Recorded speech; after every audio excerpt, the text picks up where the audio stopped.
I always believed I had a perfect life. I grew up in a large house with loving parents who provided everything I needed. We enjoyed comfort, a peaceful routine, and everything seemed to be in place. I never had to question anything about who I was or where I came from. I was happy. At least that's what I thought. But sometimes life has a peculiar way of changing in an instant. Things that seemed solid and immutable begin to unravel, piece by piece. That's precisely what happened. To me that afternoon, a simple doorbell chime was the first indication that my life would never be the same again. I recall sitting on the sofa, scrolling through my phone when I heard the sound. Visits were common, but something about that chime made me uneasy.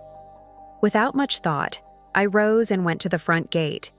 When I opened the main door, I saw a woman standing outside. She was clutching the gate posts as if they were the only thing keeping her upright. She was thin, with disheveled hair and simple clothes that contrasted sharply with the pristine entrance of our home. But what struck me most was her gaze. It was intense, as if she wished to convey everything she needed to say through that silent stare. "Good afternoon," I began, hesitant. "Can I help you?" She took a deep breath before responding. I am your mother," she said, and those words hit me like a punch to the gut. My mind froze. My mother? My mother was in the kitchen, as always, probably preparing dinner. Who was this woman to say such a thing? And why was she here in front of me saying something so absurd? "I'm sorry, but I think you're mistaken," I replied, trying to sound firm, but my voice trembled. She did not back down. Instead, her eyes began to fill with tears, and her hands tightened around the gateposts. "I'm not mistaken. You are my daughter. I know it's hard to believe, but I need you to listen." "Just a moment," she insisted, her voice wavering between desperation and determination. Something about the scene made me hesitate. Against my will, I unlocked the gate and let her in. I led her to the servants' quarters, where she seemed uncomfortable. She sat on the edge of a chair, her hands clasped in her lap, while I leaned against the counter, looking at her, trying to comprehend what was happening. The silence was heavy until she began to speak. "My name is Severina. I come from the countryside, from a very poor place, and you are my daughter. I had to leave you, but I never wanted to." Her voice faltered and she lowered her head, trying to contain her tears. Each word of hers seemed to pierce my mind. I felt anger, confusion, and something I couldn't identify. Who was she? Why was she here? And above all, why did I feel that strange tightness in my chest when I looked at her? After that initial moment, I was paralyzed. I didn't know what to do or say. Severina, as she introduced herself, seemed so fragile and so determined at the same time. She took a deep breath and began to speak, as if those words had been trapped within her for years. "I come from a small village in the countryside," she began, her eyes brimming with tears. "It was just me, my husband, and our 7 children. We lived as best we could, planting crops, raising some animals, but the drought came, hunger came, and everything became harder." She paused, as if each word were a burden she had to carry. While listening, something within me fought against this story. It was difficult to imagine that it had any connection to me, but at the same time, I couldn't tear my eyes away from her. "When you were born," she continued, "it was a joy, but also a despair. I had no way to feed you, no milk to give. Your father, well, he left in search of work and never returned. And I was left alone with all 7 of you trying to survive." She wiped a tear that slowly traced its way down her face and took a deep breath, as if gathering courage for what was to come. That's when he appeared, a wealthy man, in a large car, one of those that we don't even believe exist in the countryside. He said he could help me, that he could take you to a better life. At first, I said no. You were my daughter, my child. But the others? They were starving. I had to choose between losing them all or letting you go. Those words echoed in my head like thunder. I wanted to scream, to send her away, to tell her she was lying. But my voice wouldn't come out. There was something about her, something about the way she spoke, that made everything seem so real. I never wanted to do this, she said now with a trembling voice. But I thought it was best for you. And now, seeing you here, so beautiful, so well, I just wanted to tell you that I'm sorry. Very sorry. I didn't know how to respond. Part of me wanted to believe her. Another part of me desired to banish her from my home, to never hear from her again. But her gaze, that look held me captive, as if whispering that, somehow, I already knew the truth. After Severina departed that afternoon, I sat for hours, attempting to process the torrent of information I had just absorbed. The notion that this woman could be my biological mother was preposterous, yet simultaneously, her words reverberated in my mind like an uncomfortable truth. I craved answers. I waited until dinner when we were all seated at the table. My adoptive parents, Antonio and Beatrice, were there, as usual. They appeared so serene, so oblivious to the tempest brewing within me. I could bear it no longer. Today, a woman visited our home, I began, striving to maintain composure. She claimed to be my biological mother. The ensuing silence was stifling. Beatrice allowed her cutlery to clatter onto her plate, and Antonio ceased chewing. They exchanged glances, as if anticipating the other to speak, but neither did. "Is it true?" I inquired, my voice trembling. "Is what she said true?" Beatrice was the first to respond. "Daughter, you know we love you more than anything. We've always desired the best for you." "That doesn't answer my question." "Mother," I interrupted, meeting her gaze directly. My heart hammered, a mix of anger and fear churning within me. Antonio sighed, setting down his utensils. "Yes, it is true," he finally stated. "You were adopted. But that doesn't alter anything. We raised you, provided you with a life, loved you as our own daughter." My head swam. They had showered me with affection and support, and now this revelation seemed to shatter everything. "Why weren't you forthcoming?" I demanded, my voice louder than intended. "We believed it was best that way," Beatrice replied, her eyes brimming with tears. "You were so young. We simply wanted you to have a normal life, free from such uncertainties. When she left, it was a decision we also had to accept, but we never doubted that you were our daughter." Their words, meant to comfort, only fueled more questions. Who was I, truly? I was lost, confused, speechless that night. I simply rose and retreated to my room, leaving them with their own doubts and regrets. The days following my confrontation with my parents were a maelstrom. I avoided them, pretending nothing had happened, but inside, chaos reigned. Meanwhile, Severina continued to appear. Every few days, there she was, outside our home, with that same gaze that urged me to flee. "Please, just hear me out," she'd plead, clutching something small in her hands. Once, it was an embroidered cloth. Another time, a faded satin ribbon. "I made these for you when you were a baby. I thought I'd never get to give them to you." I didn't want to accept anything, yet I couldn't completely dismiss her. Something within me remained tethered, as if each word was a needle drawing me deeper into her story. "I don't want anything from you," she stated one day, when I finally opened the gate to end the visits. "I just want to see you, to know who you've become. That's all." Her words struck me strangely. How could she say she desired nothing from me? She craved everything. She sought to disrupt my life, to sow doubt in my mind. At least, that's how I perceived it. At one point, she attempted to present photographs, old images of a parched land depicting thin children in tattered clothes. She pointed to one picture. "That's you. There, in my arms. You were always my most smiling child." The sight of that photograph constricted my stomach. I didn't want to believe it. I couldn't believe it.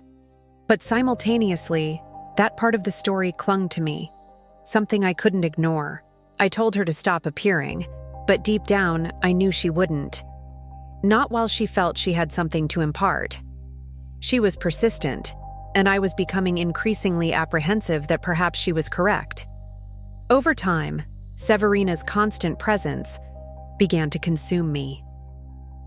Each time she appeared, it felt as if a piece of my life was being torn away. It wasn't just the discomfort of her visits, it was what they represented. The possibility that everything I had built, my family, my stability, my future could crumble. I started to envision the worst. What if she pursued legal action, demanded a DNA test? If she proved to be my biological mother, what would become of me? My surname, my heritage, everything that defined my identity, could be taken away. My thoughts plagued me, returning with relentless force at night, when the house's silence amplified their unsettling nature. I lay in bed, staring at the ceiling, contemplating the profound shifts my life might undergo if Severina persisted in her pursuit. My adoptive mother, Beatrice, sensed my distress. One evening, she knocked on my bedroom door. "Daughter, may I come in?" I hesitated, then nodded. She sat beside me on the bed, taking my hand. "I understand you're feeling lost," she said, her voice soft. "But nothing will alter the fact that you are our daughter. We love you, and that is all that matters." I yearned to believe her, but a nagging doubt remained. Severina seemed so resolute, so confident in her claim. Would the love of my adoptive parents be enough to shield me? I began to avoid venturing outside, my heart pounding at the slightest sound of footsteps or a knock on the gate. I lived as if besieged, desperately seeking a way to quell this torment once and for all.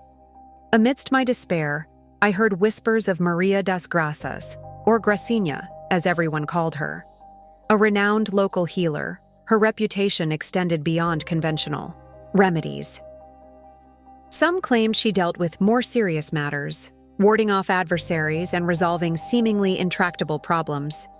I had never before entertained such beliefs, but now I was prepared to try anything. Her home lay on the outskirts of town, a simple structure, yet surrounded by vegetation that seemed to grow haphazardly, as if part of a natural defense. My hand trembled as I knocked on the door. The rough wood felt colder than it should. She opened the door slowly, her penetrating gaze seeming to perceive more than my words. She was a woman of indeterminate age, with silvery gray hair pulled back, in a bun and a flowing gown that brushed the floor. "Did you come for the right reason?" she asked, as if already knowing my purpose. I blurted out my story, my words tumbling over each other. I spoke of Severina, my fear of losing everything, my desire for this torment to cease. Gracinha listened, intently, yet her gaze held a quality that unsettled me, as if assessing my very soul. "There is something that can be done," she finally said, her voice raspy yet firm. "But you must be certain. This is no trivial matter." I inquired about the procedure, receiving only vague details. "It was a ritual designed to deter others," she explained, requiring simple items, but with a significant cost. Not in money, but in consequences. "Will this ensure she leaves?" I asked, my voice weaker than I intended. "It will ensure she is no longer a problem," she responded, her words enigmatic. I left her home burdened by a heavy heart and a lingering uncertainty. I wanted Severina gone, but how far was I willing to go to achieve this? A foreboding sense warned me that if I returned, there would be no turning back. Days later, I returned, to Gracinha's residence. Fear and doubt lingered, but despair held sway. She awaited me, as if knowing I would come. "So you have decided," she said, her tone devoid of emotion, as she ushered me inside. The room was darker than before. Drawn curtains allowed only a sliver of light to penetrate, illuminating a table laden with unidentified objects. Candles, dried herbs, and a jar containing what appeared to be ashes filled the space. The air carried a blend of incense and a metallic scent, perhaps iron. The entire atmosphere sent shivers down my spine. Gracinha motioned for me to sit. "I will require something of yours," she said, pointing to a small wooden box. I hesitated for a moment, then removed a ring I had worn since adolescence and placed it in her hands. She carefully placed the ring inside the box and began the ritual. She lit the candles, murmuring words in a language I did not recognize. Shadows danced on the walls, and I felt an unnerving chill, as if the air around me grew heavier. My heart hammered against my ribs, its rhythm echoing through the room. "Simply repeat what I say," Gracinha instructed, her eyes fixed on mine. Her voice was firm, yet held an unsettling quality. I followed her instructions, echoing the words with the same cadence. Each phrase seemed to carry a weight, as if binding me to something I did not fully comprehend. When she finished, Gracinha extinguished the candles, plunging the room into a deafening silence. She turned to me, her expression serious. "It is done. Now, go home. Do not return here, and do not speak of this to anyone." I left, feeling as if I had crossed an invisible line. Something had changed, but I remained uncertain of what. That night, I had nightmares. I dreamt of Severina crying, of shadows that seemed to watch me. I awoke drenched in cold sweat, with the unsettling feeling that something was amiss. After the ritual, things seemed to return to their ordinary state. Severina did not appear before my house again. For a moment, I felt a relief I hadn't known I needed. But at the same time, something within me was restless. It was as if the silence left by her absence was more disturbing than her constant presence. It was a few days later that I heard the rumor. One of the maids was casually commenting, while doing the dishes, that a woman from the neighboring neighborhood had vanished. "Severina, I think that's her name," she said as she washed the dishes. I stopped in the middle of the hallway. My entire body grew cold. "You said Severina?" I asked, trying to sound nonchalant. "Yes, it seems she disappeared. The neighborhood says she hasn't returned home for days. She just left everything behind and left." That information struck me like an avalanche. I should have been relieved, but instead, I was overcome by a sense of guilt that made me feel weak. Could the ritual have had something to do with this? Had I truly desired this? That night, the nightmares worsened. I dreamt of Severina, but she did not speak. She only looked at me, tears streaming down her face.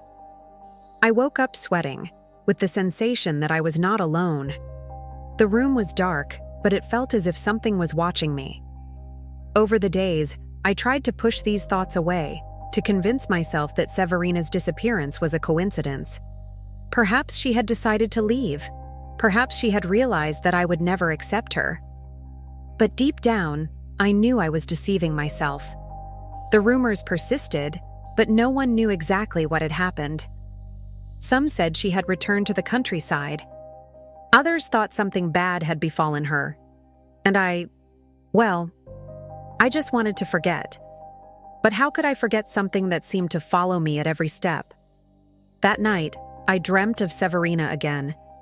But this time she was not crying. She was smiling. This frightened me more than anything else. For days I pondered that letter. Did it hold answers? Apologies? Or worse, accusations? I didn't know, and to be honest, I didn't want to know. Sometimes it's easier to live in ignorance than to confront the truth. At least, that's what I told myself. Severina vanished from my life as quickly as she appeared, but the mark she left will never disappear. Sometimes, I stare at the drawer where I kept the letter, wondering exactly what she wanted to tell me. But deep down, I'm afraid to find out. What frightens me most is that somehow I feel the ritual worked. She vanished as I wished, but the price of this still haunts me.